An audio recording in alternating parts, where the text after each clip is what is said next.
रागिनी नायक, आज प्रधानमंत्री ने, एक तो आपने दोनों का सुन लिया, देखिए दोनों का अलग अलग अपना हमारे एक्सपर्ट्स का एनालिसिस है रागिनी, लेकिन आज प्रधानमंत्री ने जो शक्ति प्रदर्शन किया उसके बाद भी आप मुस्कुरा रही हैं। मुझे तो लगा आज विपक्षी सोच रहे होंगे भैया पूरा शक्ति प्रदर्शन आज एनडीए ने कर लिया, इसका मतलब जरूर कोई रणनीति होगी उसके पीछे।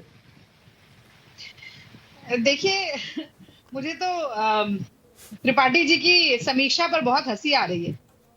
संजीव जी ने जो कहा उससे लगभग सहमति जताते हुए उन्होंने शुरुआत की और कहा कि एक बड़ा परिदृश्य खींच दिया है। हाँ। और फिर उस पूरे परिदृश्य को निरस्त करते हुए ये बता दिया कि किसी भी प्रदेश में 2 या 3 से ज्यादा की बढ़ोतरी कांग्रेस पार्टी की होनी ही नहीं है, और नरेंद्र मोदी को जानते नहीं है, आंकड़े पता नहीं है, लेकिन प्रचंड बहुमत जो है वो भारतीय जनता पार्टी का ही आना है।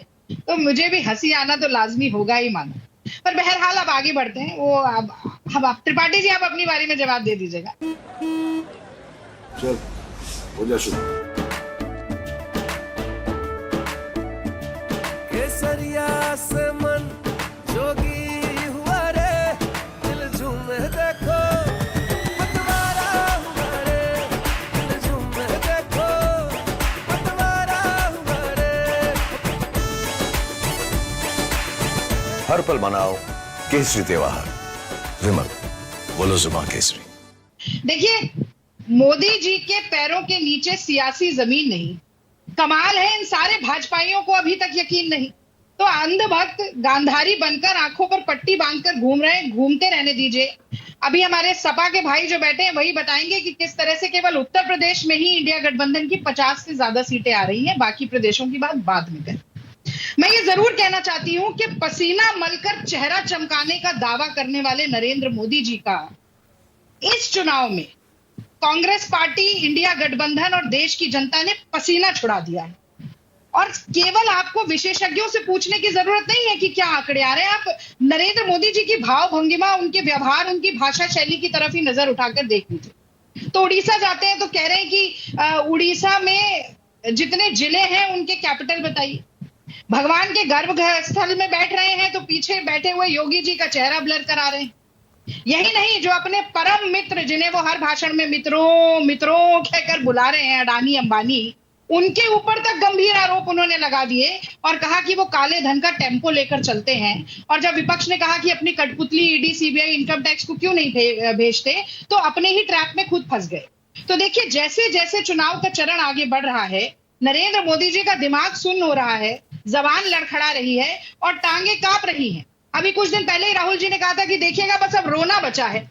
और आज नामांकन के दिन ही वो सहानुभूति बटोरने के लिए घड़ियाली आंसू निकल आए। और वो इसलिए निकल आए मानक, क्योंकि आज वो नौजवान जिसने 45 साल की बेरोजगारी की मार झेली है, वो सवाल पूछ रहा है मोदी जी से। मणिपुर से लेकर कर्नाटक तक वो सारी महिलाएं जिनकी इज्जत देखिए रोना, रागिनी वो सवाल पूछ रहे हैं। रागिनी रोना, एक बार मुझे मैं जरा 2-4 नाम तो गिना दूं। वो सारे किसान परिवार जिनके भाई और बेटों की शहादत हुई, 700 से ज्यादा काले कानून के खिलाफ जो धरना दे रहे थे, वो सवाल पूछ रहे हैं। वो सारे श्रमिक जिनको मनरेगा की दिहाड़ी नहीं मिली, वो सवाल पूछ रहे हैं। वो सैनिक जिनके शौर्य पर नरेंद्र मोदी जी वोट मांगते हैं, पर सीमा पर हो रहे प्रहारों को रोक नहीं पा रहे। ओके, अब मुझे ये बताइए, देखिए नेता भी, रागिनी, नेता भी होता तो इंसान ही है ना, बदलने की बात की जा रही है। नेता भी होता तो इंसान ही है ना। अगर भावुक हो गया, वो सवाल पूछ रहे हैं। मैं कह रहा हूं नेता भी वही होता तो इंसान ही है ना। भावुक हो गया तो आप कह रहे हैं बताइए घड़ियाली आंसू हो गए। अरे भैया सुनिए, कोई भी भावुक हो सकता है ऐसे तो। आपके भी नेता भावुक होते हैं, आप भी होती होंगी। 56 इंच के सीने वाले, चीन को लाल आंख दिखाने वाले, एक पूरे समुदाय की तुलना कुत्ते के पिल्ले से करने वाले, हमेशा आप कह रहे हैं लहर नहीं बची कोई लहर, क्योंकि नरेंद्र मोदी उगलते हैं सिर्फ जहर। मुसलमानों को घुसपैठिया बताने वाले, जब जाते हैं ये अमरोहा और मुसलमानों का वोट चाहिए तो मोहम्मद शामी भाई हो जाते हैं। बनासकांठा में जब हिंदुओं का वोट चाहिए तो घुसपैठिया हो जाते हैं। हर वक्त 24 घंटे घंटे काम करता हूं। षड्यंत्र रचने वाले, एक लाइन और बोलूंगी मानक, बस एक लाइन का मौका दीजिए।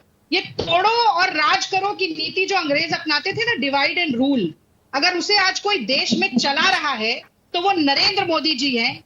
टुकड़े टुकड़े गैंग के सबसे बड़े नेता आज नरेंद्र मोदी जी हैं। वो भावुक नहीं हो सकते, वो षड्यंत्र रचते रहते हैं पूरे समय। ओके, शाजिया अलवी, आपकी बात